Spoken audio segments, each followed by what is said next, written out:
Bismillahirrahmanirrahim. Assalamualaikum warahmatullahi wabarakatuh. Perkenalkan, nama saya Siti Husia. Saya di sini akan menjelaskan tentang manajemen kelas bersama teman saya yaitu Dewi Tri Ananda, Tasya Putri dan Mahendra. Di sini kami membahas tentang aspek dan fungsi serta masalah pada manajemen kelas. Sebelum itu kita akan membahas tentang pengertian dari manajemen kelas. Manajemen kelas dalam Kamus Bahasa Indonesia pada tahun 2005 halaman 708 adalah manajemen untuk mencapai tujuan pengajaran di kelas. Agar kelas teratur, maka perlu dimanage atau perlunya manajemen kelas. Manajemen kelas pada Patmo 2011 halaman 12 adalah upaya yang dilakukan penanggung jawab kegiatan belajar mengajar agar dicapai kondisi yang optimal sehingga belajar mengajar berjalan seperti yang diharapkan. Pengelolaan tersebut meliputi penyelenggaraan, pengurusan, dan ketata laksanaan dalam menyelenggarakan kelasnya. Jadi dengan demikian manajemen kelas menunjukkan kepada kegiatan-kegiatan yang menciptakan dan mempertahankan kondisi yang optimal bagi terjadinya proses belajar.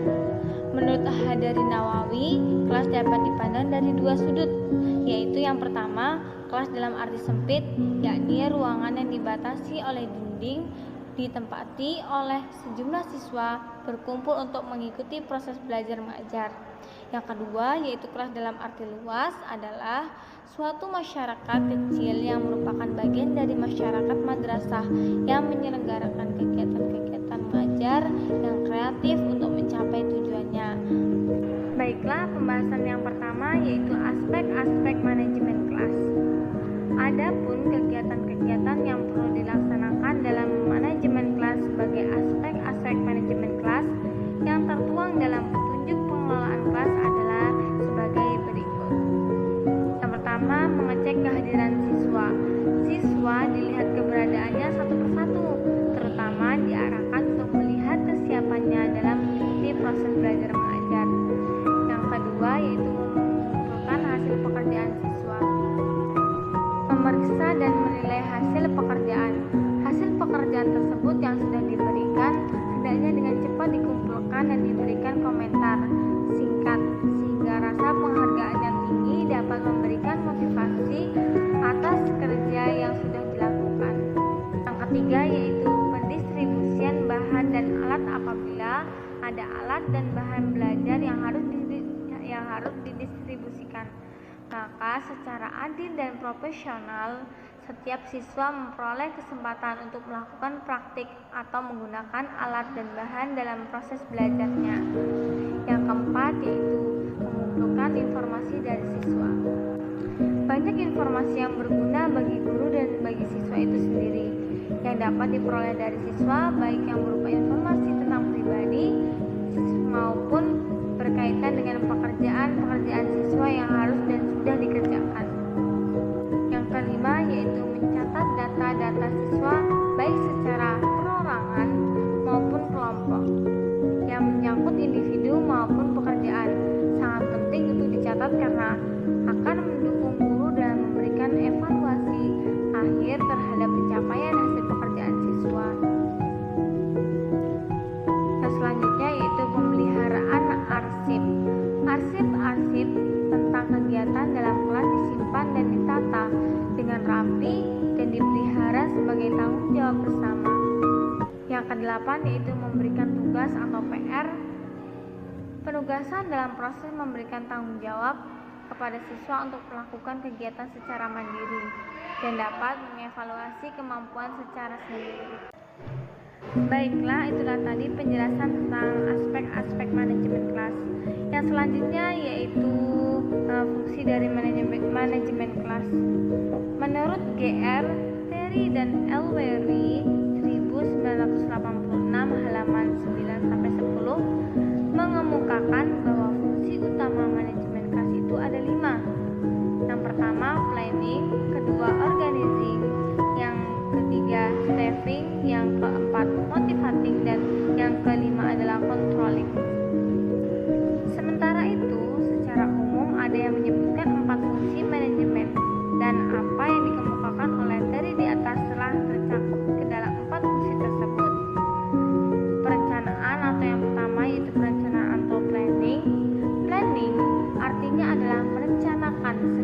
kegiatan dan aktivitas yang menyangkut penentuan tujuan-tujuan yang hendak dicapai selama masa yang akan datang dan apa yang harus diperbuat agar dapat mencapai tujuan-tujuan itu dengan tepat dan sesuai dengan harapan dan rencana yang telah ditetapkan. Yang kedua yaitu pengorganisasian atau organizing.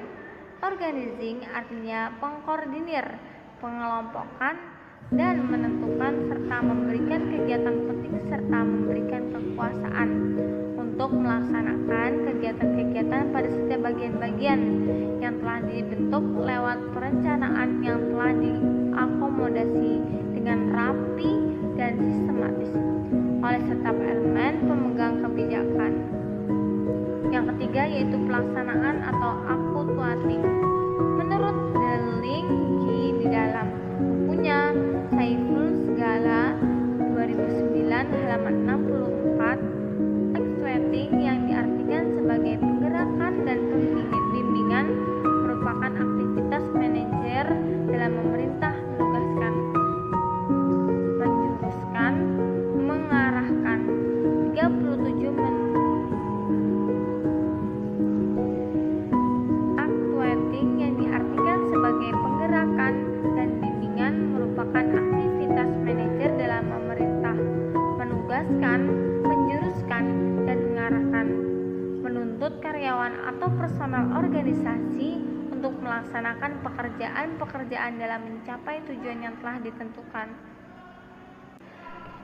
Penggerakan atau pengarahan adalah identik pemberian motivasi kepada staf agar dapat melaksanakan tugas dalam rangka mencapai tujuan yang ditetapkan atau yang telah ditentukan. Yang keempat yaitu pengawasan atau controlling. Pengawasan adalah upaya mengontrol setiap elemen dan bagian-bagian ada di bawah tanggung jawabnya. Kegiatan mengontrol ini merupakan suatu kewajiban bagi setiap manajer.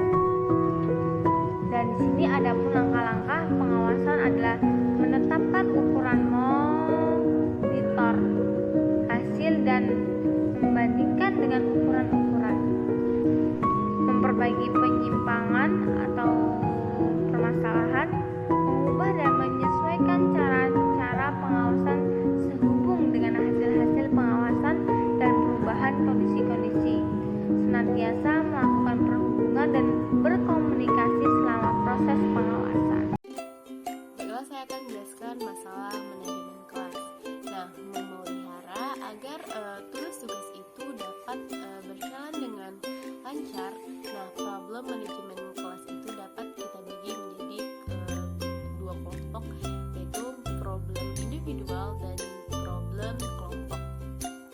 Nah, munculnya problem individual ini disebabkan beberapa kemungkinan. Nah, tindakan siswa seperti yang pertama yaitu tingkah laku yang ingin mendapat perhatian orang lain. Nah, kemudian yang kedua, tingkah laku yang ingin menunjukkan kekuatan. Yang ketiga, tingkah laku yang bertujuan menyakiti orang lain. Yang keempat, peragaan ketidakmampuan. Sedangkan problem-problem yang ada pada kelompok yang muncul di dalam suatu kelas, yang pertama yaitu kelas kurang kohesif lantaran alasan jenis kelamin, suku, tingkatan sosial, ekonomi, maupun sebagainya. Nah, yang kedua, ada penyimpangan dari norma-norma tingkah laku yang telah disepakati sebelumnya. Nah, kemudian yang ketiga, kelas mereaksi negatif terhadap salah seorang anggotanya. Yang keempat, membombang anggota kelas yang justru melanggar norma kelompok. Dan yang kelima, kelompok ini cenderung mudah dialihkan perhatiannya dari yang tengah digarap, semangat kerjanya rendah, kelas kurang mampu menyesuaikan diri dengan keadaan. Nah, keadaan baru seperti gangguan jadwal guru yang terpaksa nanti diganti oleh guru sementara atau guru lainnya. Nah, di samping problematika yang dikutip di atas, nah tentu masih banyak lagi problematika yang ada dalam kelas yang dapat diidentifikasi dan juga disinergikan dengan fungsi manajemen kelas. Nah, untuk pengkajian yang sistematis atau mengacu kepada pembagian secara umum yang dikemukakan oleh Terry mencakup ke dalam 4 fungsi, yaitu planning, organizing, actuating, dan controlling atau OH. Pengkajian tersebut berdasarkan observasi, diantaranya adalah yang pertama yaitu problematika perencanaan atau planning manajemen kelas adalah tentang pemahaman manajemen kelas, aturan dan format manajemen kelas yang baku, perencanaan manajemen secara tertulis, serta problematika perencanaan secara fisik, layout kelas yang tidak berubah-ubah, display, perencanaan interior, alat kebersihan, papan tulis, data inventaris, papan checklist mengenai situasi kelas. Yang kedua yaitu problematika pengorganisasian secara non-fisik atau sosio-emosional yang melekat pada guru dan melekat juga pada seorang siswa, yang seperti pendelegasian tugas, pengembangan karakter, potensi, dan juga bakat siswa. Yang ketiga yaitu problematika pelaksanaan manajemen kelas secara non-fisik, sosial-emosional, penggunaan media, pembelajaran. Nah, pembelajaran yang menonton, komunikasi, interaksi, dan juga peran guru dan maupun kreativitas guru. Yang keempat yaitu problematika kontrol manajemen kelas secara fisik dan juga non-fisik atau sosio-emosional, serta peraturan dan juga kedisiplinan. Nah, agar menghasilkan manajemen kelas yang efektif, guru perlu melakukan beberapa tindakan, diantaranya yaitu mengelola kelas secara preventif. Kemudian yang kedua, menangani perilaku yang tidak semestinya dan destruktif. Yang ketiga, mengelola kelas ke arah caring communication atau self-discipline. Nah, ada beberapa langkah yang harus kita ditempuh guru dalam mencegah masalah kelas. Yang pertama yaitu menjaga konsistensi atau pengelolaan kelas yang efektif adalah konsisten menegakkan aturan dan prosedur dalam kelas. Nah, bila tidak atau aturan dan prosedur apapun akan buyar dengan cepat. Kemudian menjaga perilaku menyimpang dengan smoothness atau movement atau mengkoordinasikan kegiatan kelas selama tidak stabil. Nah, kemudian masalah perlakuan siswa yang destruktif atau suka merusak. Pendekatan yang dilakukan guru dalam menangani sikap destruktif diantaranya adalah being with it, yaitu menangani perilaku menyimpang dengan cepat dan selalu akurat dalam mengidentifikasi siapa yang bertanggung jawab. Nah, pendekatan selanjutnya adalah overlap pickness, yaitu keterampilan untuk menangani perilaku. Nah, beberapa prinsip umum tentang mengajar. Yang pertama yaitu mengajar harus berdasarkan pengalaman yang sudah dimiliki oleh siswa. Nah, pengetahuan dan juga keterampilan yang diajarkan harus bersifat praktis agar mudah dimengerti. Nah, mengajar harus memperhatikan perbedaan individual setiap siswa. Kemudian kesiapan dalam belajar sangat penting dijadikan landasan dalam mengajar. Tujuan pengajaran harus diketahui siswa.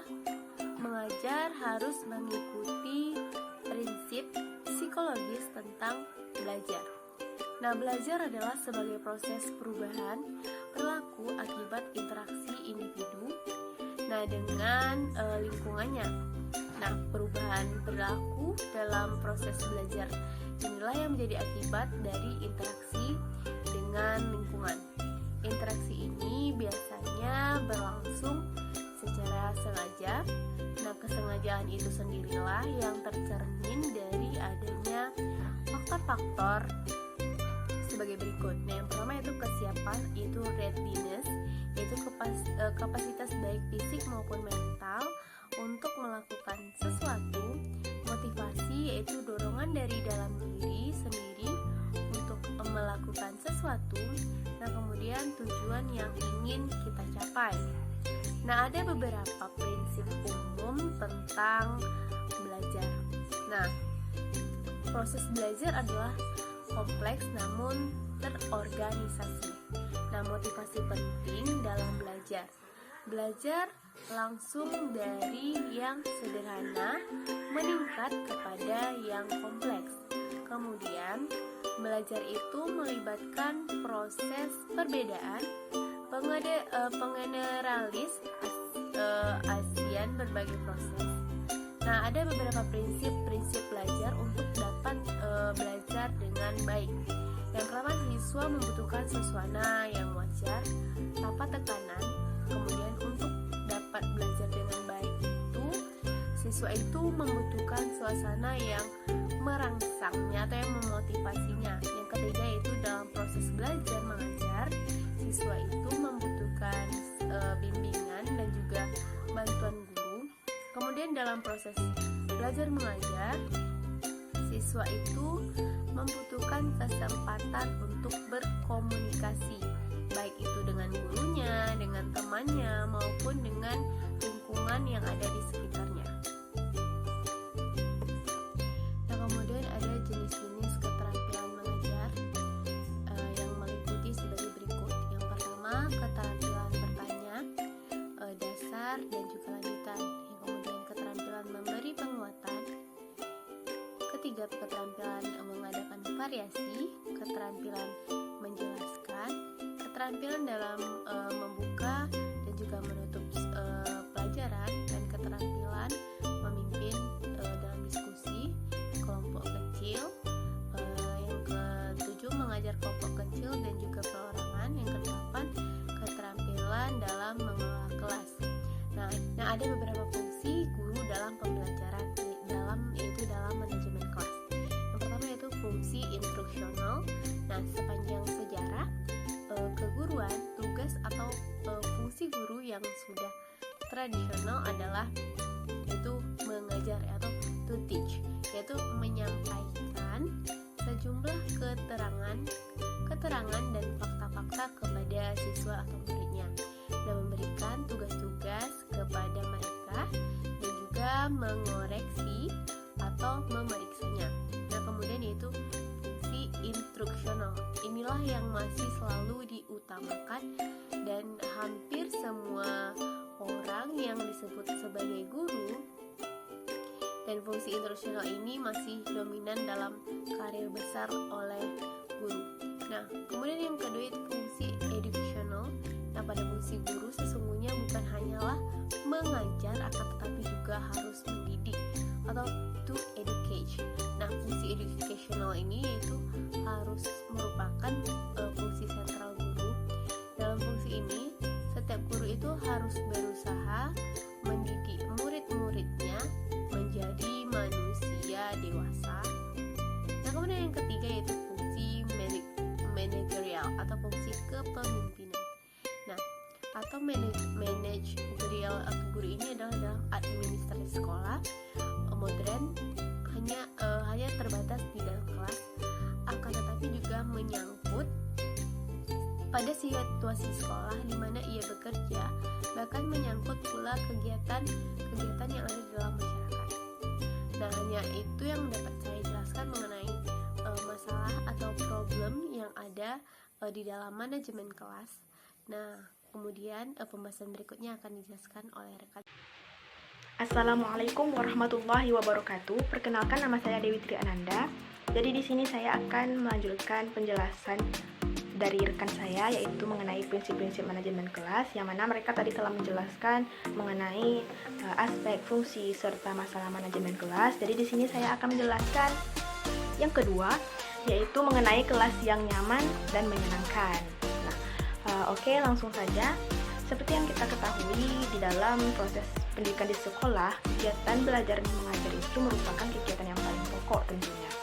Nah, itu berarti berhasil tidaknya pencapaian tujuan pendidikan yang banyak itu lebih bergantung kepada gurunya yang melaksanakan proses belajar mengajar di sekolah itu. banyak sekolah yang pada kenyataannya masih belum maksimal dalam proses pembelajaran. Guru belum melaksanakan tugas dengan baik, terutama di dalam mengelola kelasnya. Banyak faktor yang harus diperhatikan agar proses belajar mengajar itu dapat berjalan dengan baik. Salah satu faktor yang mempengaruhi keberhasilan di dalam proses belajar di sekolah adalah pendidik, siswa, dan fasilitasnya ya.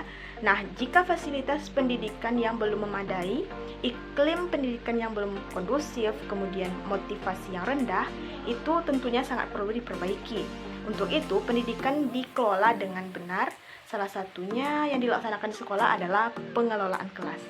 Jadi pengelolaan kelas harus dimanajemen semaksimal mungkin, sehingga pengelolaan kelas merupakan salah satu keterampilan yang penting harus dikuasai oleh seorang guru.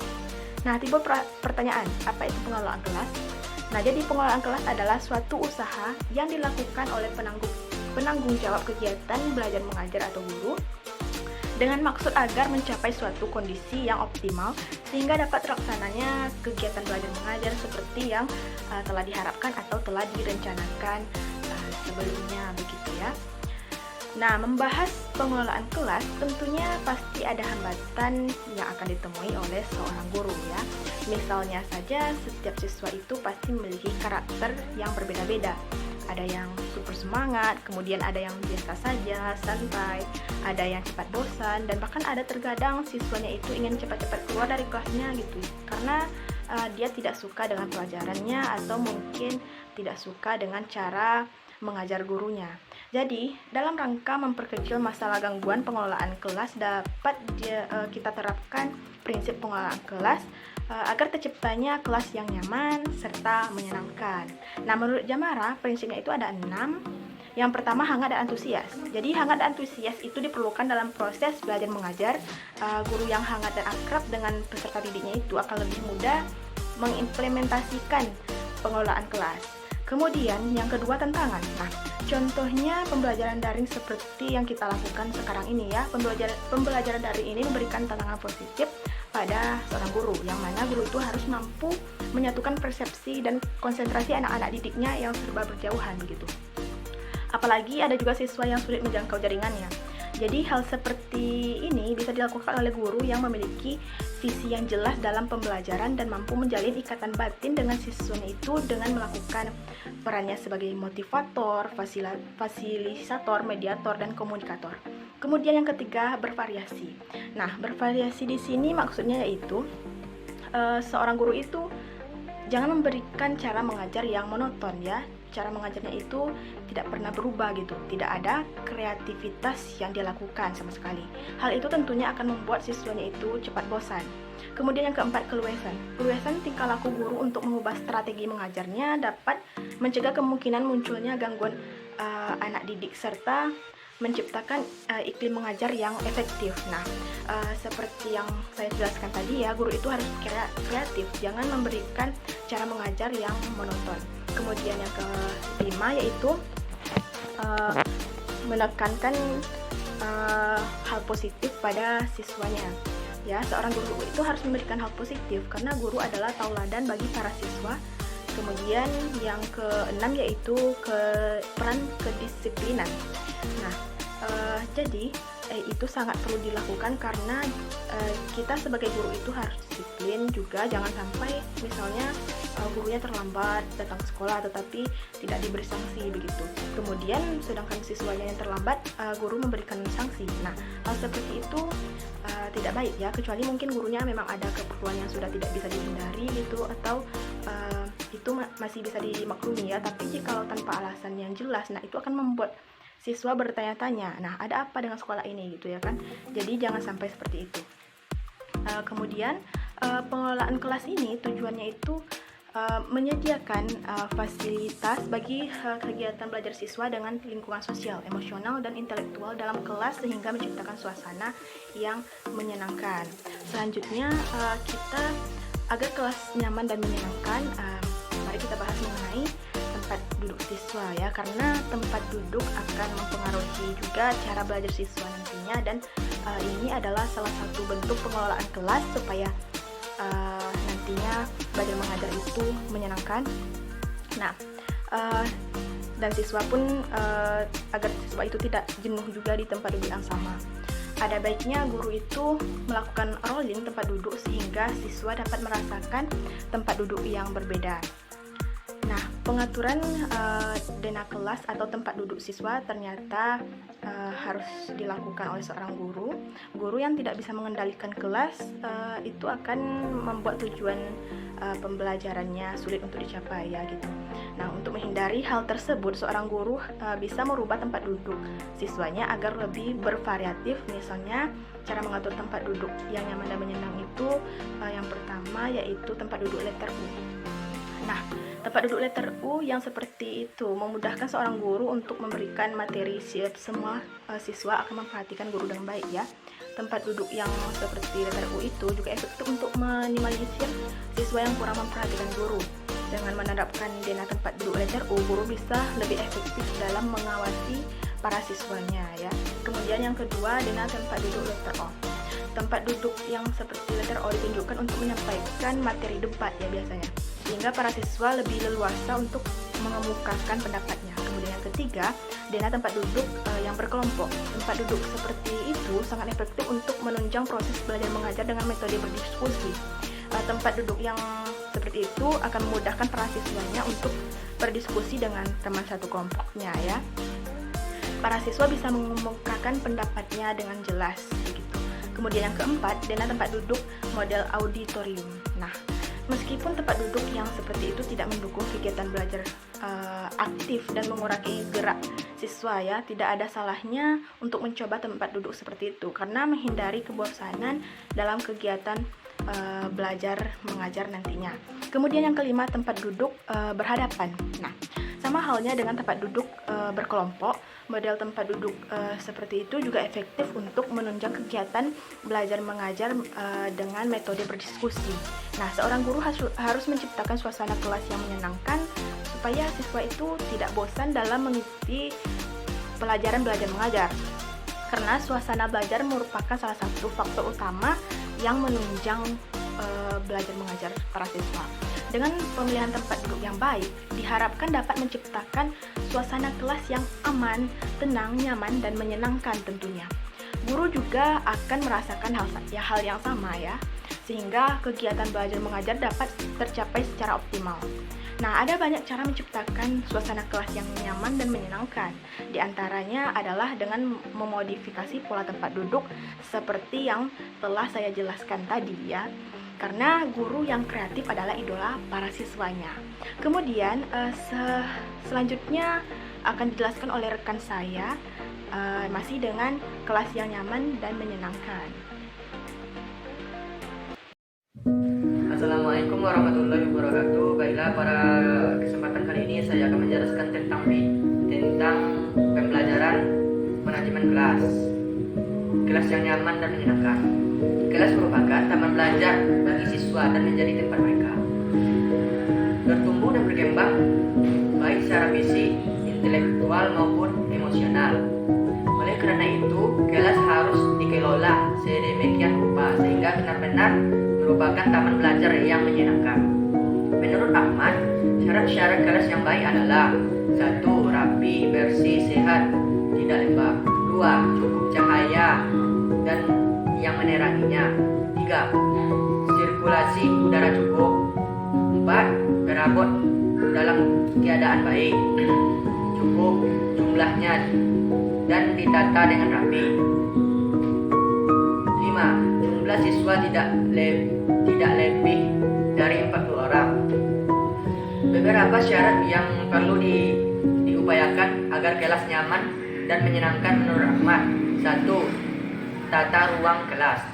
Pada prinsipnya, sistem belajar yang kita anut di SD adalah sistem klasikal.